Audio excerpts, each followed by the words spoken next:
શાંતિ 21/5/2026 આજના મીઠા બાબાના મધુર મહાવાક્ય। મીઠા બાળકો, શ્રીમત પર ચાલીને બધાને સુખ આપો। આસુરી મત પર દુઃખ આપતા આવ્યા છો, હવે સુખ આપો, સુખ લો। પ્રશ્ન છે, બુદ્ધિવાન બાળકો કયા રહસ્યને સમજવાના કારણે ઉચ્ચ પદ પામવાનો પુરુષાર્થ કરે છે? ઉત્તર છે, એ સમજે છે કે આ દુઃખ અને સુખ, હાર અને જીતનો ખેલ છે। અત્યારે અડધો કલ્પ સુખનો ખેલ ચાલવા વાળો છે, ત્યાં કોઈ પણ પ્રકારનું દુઃખ નહીં હશે। હવે નવી રાજધાની આવવાની છે, એના માટે બાપ પોતાનું પરમધામ છોડીને આપણને બાળકોને ભણાવવા આવ્યા છે। હવે પુરુષાર્થ કરી ઊંચું પદ લેવાનું જ છે। ગીત છે, બદલ જાય દુનિયા ન બદલેંગે હમ, તુમ્હારી કસમ। ઓમ શાંતિ। મીઠા મીઠા બાળકોએ અર્થ સમજ્યો। અહીંયા કોઈ કસમ ખાવાની જરૂર નથી, સોગંદ ખાવાની જરૂર નથી। આ તો આત્મામાં સમજ જોઈએ। આત્મા સતો પ્રધાન હોવાના કારણે બિલકુલ જ તમો પ્રધાન હોવાના કારણે બિલકુલ જ બેસમજ થઈ ગઈ છે। બાળકો જાણે છે, અમે કેટલા બેસમજ હતા, હવે કેટલા સમજદાર બન્યા છીએ। બીજા સત્સંગ વગેરેમાં આ વાતો હોતી નથી। તે શાસ્ત્ર, રામાયણ વગેરે વાંચે છે, એક કાનથી સાંભળ્યું, બીજા કાનથી નીકળી જાય છે, કોઈ પ્રાપ્તિ નથી। યજ્ઞ, તપ, દાન, પુણ્ય વગેરે ખૂબ કરે છે, ધક્કા ખાતા રહે છે, પ્રાપ્તિ કંઈ પણ નથી। આ દુનિયામાં કોઈને સુખ નથી। હવે બાપ આ બધી સમજ આપે છે। બધાને સુખ શાંતિ આપવા વાળા એક જ બાપ છે। મનુષ્ય તો બિલકુલ જ ઘોર અંધકારમાં છે। ભક્તિ માર્ગ વાળા પણ યાદ કરતા રહે છે, હે દુઃખ હરતા સુખ કરતા, સદગતિ દાતા। જુઓ દુનિયામાં શું લાગેલું છે, બધાને દુઃખ લાગતું જ રહે છે। જે પણ મનુષ્ય માત્ર છે, કોઈને પણ આ ખબર નથી કે બાપ કોણ છે, બાપથી શું વારસો મળે છે। બેહદના બાપને જાણતા જ નથી, ધક્કા ખાતા રહે છે શાંતિના માટે। હવે આ કોણે કહ્યું કે મનને શાંતિ જોઈએ? આત્મા કહે છે, આ પણ મનુષ્ય નથી જાણતા, દેહ અભિમાન છે ને। સાધુ સંત વગેરે બધા દુઃખી છે, બધા શાંતિ ઈચ્છે છે। બીમારી વગેરે તો સાધુ સંતોને પણ હોય છે, એક્સિડન્ટ થાય છે। દુનિયામાં દુઃખના સિવાય બીજું કંઈ તો છે નહીં। અત્યારે તમે બુદ્ધિવાન બન્યા છો। બાપે સમજાવ્યું છે, ડ્રામાની અંદર નવી દુનિયા અને જૂની દુનિયા, સુખ અને દુઃખનો ખેલ બનેલો છે। બાપે તમારી બુદ્ધિનું તાળું ખોલ્યું છે। બીજા બધા મનુષ્ય માત્રની બુદ્ધિને ગોડરેજનું તાળું લાગેલું છે। બિલકુલ જ તમો પ્રધાન બુદ્ધિ છે। તમે બાળકો નંબર 12 પુરુષાર્થ અનુસાર જાણો છો, બરોબર બેહદના બાપ મળ્યા છે। તે અમને સૃષ્ટિના આદિ મધ્ય અંતનું રહસ્ય સંભળાવે છે કે આ ખેલ કેવો બન્યો છે। જ્યારે સુખ હોય છે ત્યારે દુઃખનું નામ નથી હોતું। તમને બાળકોની બુદ્ધિમાં છે કે અમે બાપથી સુખ, શાંતિ, સંપત્તિનો વારસો લઈ રહ્યા છીએ। સતયુગથી લઈને ત્રેતા અંત સુધી કોઈ દુઃખ નહીં થશે, હશે જ નહીં। અત્યારે તમે રોશનીમાં છો, તમે પુરુષાર્થ કરી રહ્યા છો પોતાની રાજધાનીમાં એકબીજાથી ઊંચું પદ પામવા. આ સ્કૂલ છે બેહદની. બેહદના બાપ ભણાવે છે. તમે જાણો છો તે અમારા મોસ્ટ બિલવડ બાપ છે, જેમની અપાર મહિમા છે. તે ઊંચથી ઊંચ બાપ શ્રીમત આપે છે. બાકી બધા મનુષ્ય માત્ર આસુરી મત પર એકબીજાને દુઃખ જ આપે છે. તમારે શ્રીમત પર બધાને સુખ આપવાનું છે. આ ડ્રામામાં અમે એક્ટર્સ છીએ. આ કોઈ પણ નથી જાણતા. તમે બાળકો હવે સમજો છો, આ ડ્રામામાં ભારતવાસીઓનો જ ઓલરાઉન્ડ પાર્ટ છે. આગળ તો તમે કંઈ પણ નહીં જાણતા હતા. અત્યારે તો મૂળ વતનથી લઈને સૂક્ષ્મ વતન, સ્થૂળ વતન બધાને તમે જાણી ગયા છો. તમને સાચું જ્ઞાન છે. પરમપિતા પરમાત્મા અમને આમના દ્વારા ભણાવી રહ્યા છે. બ્રહ્મા બાબા દ્વારા ભણાવી રહ્યા છે. બાબા અમને ત્રિલોકનું બધું જ્ઞાન આપી રહ્યા છે. આ છે જ કાંટાઓનું જંગલ. બાળકો જાણે છે અત્યારે અમે કાંટાઓથી ફૂલ એટલે કે મનુષ્યથી દેવતા બનીએ છીએ. અહીંયા તો નાના મોટા બધા દુઃખ આપે છે.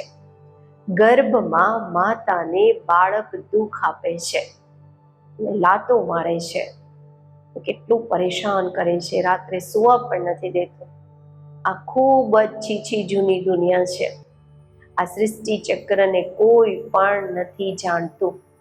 અમે ક્યાંથી આવ્યા, કેટલા જન્મ લીધા, પછી ક્યાં જવાનું છે, કંઈ પણ નથી જાણતા.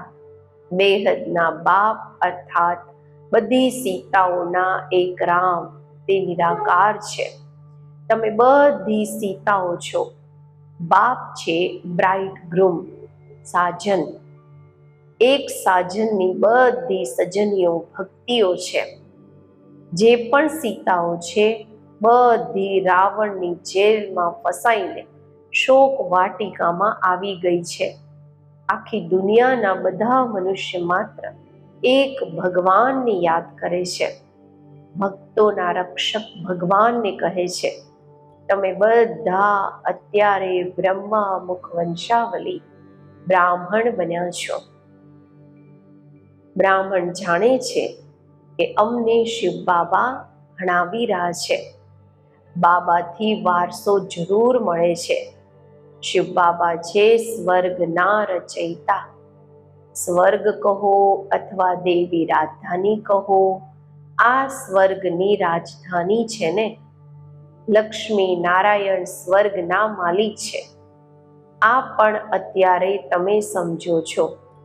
અહીંયા જ્યારે સતયુગ હતો તો લક્ષ્મી નારાયણનું રાજ્ય હતું. અત્યારે છે કળયુગ. મનુષ્ય તો બિચારા ઘોર અંધકારમાં હોવાને કારણે કંઈ પણ નથી જાણતા કે અત્યારે કળયુગનો અંત છે. વિનાશ સામે ઊભો છે. તમે બધી સીતાઓના સદગતિ દાતા એક રામ છે. સીતાઓ બધી દુર્ગતિમાં છે, પરંતુ આ કોઈ સમજે થોડી છે કે અમે દુર્ગતિમાં છીએ. પોતાની શાહુકારીનો જ નશો છે. અમને આટલા મકાન છે, આટલું ધન છે, આટલા મહેલ છે. કોઈને ખબર નથી કે દુઃખની દુનિયા હવે બદલવાની છે. મોત સામે ઊભું છે. બધું માટીમાં મળી જવાનું છે. આ જે કંઈ જૂની દુનિયામાં જુઓ છો વિનાશ થઈ જશે. વિનાશના માટે પૂરી તૈયારીઓ કરી રહ્યા છે. બધી તૈયારીઓ થઈ રહી છે. આ તે જ મહાભારત લડાઈ છે. તે જ ગીતાના ભગવાન છે. પરંતુ બાપની જન્મ કહાનીમાં, જીવન કહાનીમાં બાળકનું નામ નાખી દીધું છે. અત્યારે શિવ બાબા તમને રાજયોગ શીખવી રહ્યા છે. મોટામાં મોટી ભૂલ જ આ છે જે ભગવાનનું નામ ગુમ કરી દીધું છે. તમે બાળકો જાણો છો, અમને કોઈ મનુષ્ય, સાધુ, સંત વગેરે નથી ભણાવતા. શિવ બાબા અમને ભણાવે છે. એ બાપ પણ છે, ટીચર પણ છે અને સતગુરુ પણ છે. બધું જ છે. આ તો નહીં ભૂલવું જોઈએ ને. બાપ કહે છે અમારા બધા બાળકો છે, પરંતુ બધાને થોડી ભણાવશે. બાપ કહે છે અમે ભારતવાસીઓને ફરીથી રાજયોગ શીખવવા આવ્યો છું. ભારતવાસી સ્વર્ગવાસી હતા, હીરા જેવા હતા, અત્યારે કોડી જેવા બની ગયા છે. ઘરમાં કેટલી અશાંતિ છે. કહે છે બાબા અમને ક્રોધ આવે છે, બાળકોને મારવું પડે છે, ડર લાગે છે. અમે 5 વિકાર શિવ બાબાને દાન આપી દીધા છે, પછી અમે આ કેમ કરીએ છીએ? બાપ સમજાવે છે આ સમયે બધા પર 5 વિકારોનું ગ્રહણ લાગેલું છે. દેહ અભિમાનનું ભૂત આવવાથી પછી બધા ભૂત લાગી જાય છે. અત્યારે બાપ કહે છે દેહી અભિમાની બનો. અત્યારે તમને સમજ મળી છે. સતયુગમાં પણ અમે આત્માભિમાની હતા. સમજે છે આત્માનું આ શરીર હવે જૂનું થઈ ગયું છે, એનું આયુ પૂરું થઈ ગયું છે, એટલે આ શરીર છોડી હવે નવું લેવાનું છે. બાબા હંમેશા ઉદાહરણ આપે છે સાપનું. જેમ સાપ એની જૂની ખાલને છોડીને નવી લે છે. સાપની એક ખાલ જૂની થાય છે તો પછી બીજી નવી લઈ લે છે. આ દૃષ્ટાંત છે સતયુગના માટે. સતયુગમાં પણ આયુ પૂરી થઈ જશે, શરીર જૂનું થઈ જશે, ઓટોમેટિક એકદમ સહજ રીતે એ શરીર છોડીને બીજું લે છે. ત્યાં તમે એવી રીતે શરીર છોડો છો કે દુઃખની કોઈ વાત જ નથી રહેતી. અહીંયા તો કેટલું દુઃખ થાય છે, રોવું, પીટવું વગેરે થતું રહે છે. અત્યારે તમે બાળકો જાણો છો આ જૂની ખાળ છે, આ શરીર જૂનું છે. અહીંયા કોઈ નવી ખાળ નથી મળવાની. અહીંયા તો નવું શરીર નહીં મળશે ને કળિયુગમાં. આ અંતિમ જૂની જૂતી છે, જૂનું બૂટ છે. અત્યારે તમે એનાથી તંગ થઈ ગયા છો. ત્યાં તો ખુશીથી એક શરીર છોડીને બીજું લે છે. આ વાતોને પણ તમે સમજો છો. અહીંયા કેટલા નવા આવે છે, સમજે થોડી છે. 2-4 દિવસ અહીંયાથી સમજીને જાય છે અને પછી ભૂલી જાય છે. હા, સારી રીતે સાંભળ્યું, ખુશી થઈ તો પ્રજામાં આવી જશે. પ્રજા પણ તો ઢેર બને છે ને, અનેક પ્રજા બનવાની છે ને. આ છે ઈશ્વરનો દર, ઈશ્વરનું ઘર. તમે ઈશ્વરના ઘરમાં બેઠા છો. પરમ પિતા પોતાનું પરમધામ છોડીને અહીંયા સાધારણ તનમાં આવીને બેઠા છે. ત્યાં તો બાપની પાસે આત્માઓ રહે છે. અહીંયા સંગમ પર બાબા પોતે આવ્યા છે પતિતોને પાવન બનાવવા. એમને શિવ નિરાકાર જ કહે છે.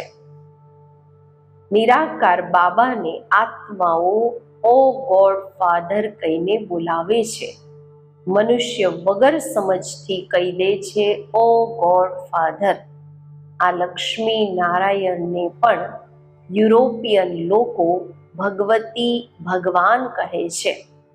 એમને તો એવા કોણે બનાવ્યા? આ દેવતાઓને કહે છે તમે સર્વગુણ સંપન્ન, 16 કળા સંપૂર્ણ છો.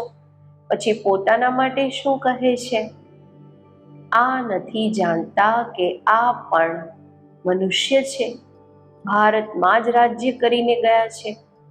એમની આગળ જઈને મહિમા ગાય છે, પોતાને નીચ અને પાપી કહેતા રહે છે.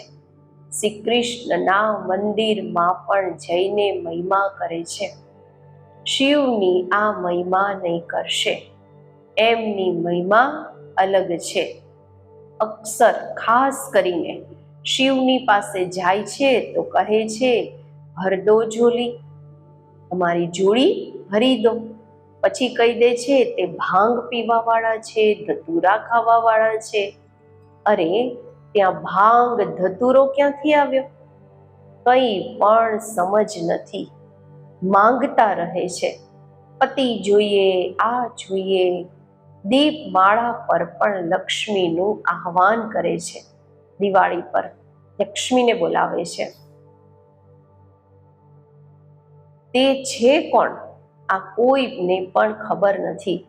8-10 ભુજાઓ ક્યારેય હોય છે શું? આ ચતુર્ભુજ રૂપ બતાવે છે કારણ કે પ્રવૃત્તિ માર્ગ છે. એનું નામ વિષ્ણુ રાખી દીધું છે. લક્ષ્મી નારાયણ તો સતયુગમાં રહે છે. મનુષ્યને આ ખબર નથી કે વિષ્ણુના 2 રૂપ લક્ષ્મી નારાયણ દ્વારા પાલના થાય છે. ચિત્રોમાં લક્ષ્મીને 4 ભુજાઓ આપી દે છે. 4 ભુજાવાળાને બાળક થશે, એનું બાળક હશે તો એને પણ 4 ભુજાઓ હોવી જોઈએ. એના બાળકને પણ 4 હાથ હોવા જોઈએ. કંઈ પણ સમજતા નથી. બાબા કહે છે તમે અત્યારે સમજો છો. બાબા જ્યાં સુધી નહીં આવ્યા હતા તો અમે પણ કંઈ નહીં જાણતા હતા. અત્યારે આખા વિશ્વના આદિ મધ્ય અંતને જાણી ગયા છે. બાપ આવીને પતિ દુનિયાને પાવન બનાવે છે, બોલાવે પણ છે, હે પતિત પાવન આવો. હવે પરમાત્મા કેવી રીતે આવે? કેવી રીતે આવીને પતિતોને પાવન બનાવે? બાપ કહે છે 5000 વર્ષ પહેલા અમે દેવી સ્વરાજ્ય બનાવ્યું હતું, પછી તમે 84 જન્મ કેવી રીતે લીધા? આ સમજ આગળ તમારી બુદ્ધિમાં બિલકુલ નહીં હતી. આ બ્રહ્માને પણ ખબર નહીં હતી. રાધે કૃષ્ણ લક્ષ્મી નારાયણની પૂજા કરતા રહે છે, પરંતુ આ પણ ખબર નથી કે રાધા કૃષ્ણ સ્વયંવર બાદ લક્ષ્મી નારાયણ બને છે. એટલે પ્રિન્સેસ રાધે, પ્રિન્સ શ્રી કૃષ્ણ કહેવામાં આવે છે. રાજકુમારી રાધા, રાજકુમાર શ્રી કૃષ્ણ સ્વયંવરની પછી મહારાજા મહારાણી બને છે. આ જે પોતે બની રહ્યા છે એમને પણ ખબર નહીં હતી. બ્રહ્મા બાબાને પણ ખબર નહીં હતી. ભલે કોઈને દીદાર પણ થાય છે, સાક્ષાત્કાર પણ થાય છે, પરંતુ કંઈ પણ સમજતા નથી. છતાં પણ ભક્તોની ભાવના અલ્પકાળના માટે પૂરી કરવા હું સાક્ષાત્કાર કરાવું છું. અહીંયા તો ધ્યાન દીદારની વાત જ નથી. બાપ તો સમજાવે છે સાક્ષાત્કારમાં માયા પ્રવેશ કરી લેશે તો તમે પદભ્રષ્ટ થઈ જશો. ઘણા આવીને કહે છે અમને શિવ બાબાનો સાક્ષાત્કાર થાય. અરે તમને સમજાવવામાં આવે છે ફાયરફ્લાય જેટલું નાનું હોય છે. બાબા કહે છે આત્મા કેટલી નાની હોય છે, કેટલો નાનો હોય છે ફાયરફ્લાય, આગિયો આંખોથી જોવામાં આવે છે. આત્મા તો એનાથી પણ નાની બિંદી છે. જેમ આત્મા છે એમ જ પરમાત્માનું રૂપ છે. સાક્ષાત્કાર પણ થશે તો એ નાની બિંદીનો થશે. આ તો નાનકડી બિંદી છે જે ભ્રુકુટીની વચ્ચે રહે છે. આત્માનો સાક્ષાત્કાર થાય તો પણ સમજશે કંઈ નહીં. તમે જાણો છો કે અત્યારે અમે શિવ બાબાની સંતાન છીએ. બધા બ્રહ્મા કુમાર કુમારીઓ શિવ બાબાથી વારસો લઈ રહ્યા છે. અમારી એમ ઓબ્જેક્ટ જ આ છે. સ્ટુડન્ટ છે ને, તમે કહો છો બાપથી સહજ રાજયોગ શીખવા આવ્યા છે. આ લક્ષ્ય અને ઉદ્દેશ્ય છે. આ બાળકોએ ભૂલવું નહીં જોઈએ. ભક્તિ માર્ગમાં ભક્ત લોકો દેવતાઓના ચિત્ર સાથે રાખે છે. પછી તમને આ ત્રિમૂર્તિનું ચિત્ર પોકેટમાં રાખવું જોઈએ. આ શિવ બાબા દ્વારા અમે આ લક્ષ્મી નારાયણ બની રહ્યા છીએ. અચ્છા, મીઠા મીઠા સિકેલદા બાળકો પ્રત્યે માતા પિતા બાપ દાદાના યાદ પ્યાર અને ગુડ મોર્નિંગ. રૂહાની બાપના રૂહાની બાળકોને નમસ્તે. આપણે રૂહાની બાળકોના રૂહાની બાપને નમસ્તે. ધારણા માટે મુખ્ય સાર. શિવ બાપ પહેલું છે, શિવ બાબાને વિકારોનું દાન આપીને પછી ક્યારેય પાછા નથી લેવાનું. દેહ અભિમાનના ભૂતથી બચવાનું છે. આ ભૂતથી બધા ભૂત આવી જાય છે. એટલે આત્માભિમાની બનવાનો અભ્યાસ કરવાનો છે. બીજું, ધ્યાન દીદારની આશ નથી રાખવાની. એમ ઓબ્જેક્ટને લક્ષ્યને ઉદ્દેશ્યને સામે રાખી પુરુષાર્થ કરવાનો છે. શ્રીમત પર બધાને સુખ આપવાનું છે. વરદાન છે, કરાવનહારની સ્મૃતિથી સેવામાં સદા નિર્માણનું કાર્ય કરવાવાળા કર્મયોગી ભવ. કોઈ પણ કર્મયોગીની સ્ટેજમાં પરિવર્તન કરો. માત્ર કર્મ કરવાવાળા નહીં, પરંતુ કર્મયોગી છે. કર્મ અર્થાત વ્યવહાર અને યોગ અર્થાત પરમાર્થ. બંનેનું બેલેન્સ હોય. શરીર નિર્વાહની પાછળ આત્માના નિર્વાહને ભૂલાઈ ન જાય. જે પણ કર્મ કરો તે ઈશ્વરીય સેવા અર્થ હોય. એના માટે સેવાઓમાં નિમિત્ત માત્રનો મંત્ર કે કરનહારની સ્મૃતિનો સંકલ્પ સદા યાદ રહે. કરાવનહાર ભૂલાય નહીં તો સેવામાં નિર્માણ જ નિર્માણ કરતા રહેશો. સ્લોગન છે, સેવા કે સંબંધ સંપર્કમાં વિઘ્ન પડવાનું કારણ છે જૂના સંસ્કાર. એ સંસ્કારોથી વૈરાગ હોય. આ વ્યક્તિ સારા સદા અચળ અડોળ એકરસ સ્થિતિનો અનુભવ કરો. બધાથી શ્રેષ્ઠ તખ્ત બાપ દાદાનો દિલ તખ્ત નશીન બનવું છે. પરંતુ આ તખ્ત પર બેસવાના માટે પહેલા અચલ અડોલ એકરસ સ્થિતિનો તખ્ત જોઈએ. એકરસ સ્થિતિના તખ્ત પર ત્યારે સ્થિત રહી શકશો જ્યારે અકાળ તખ્ત નશીન બનવાનો અભ્યાસ હશે.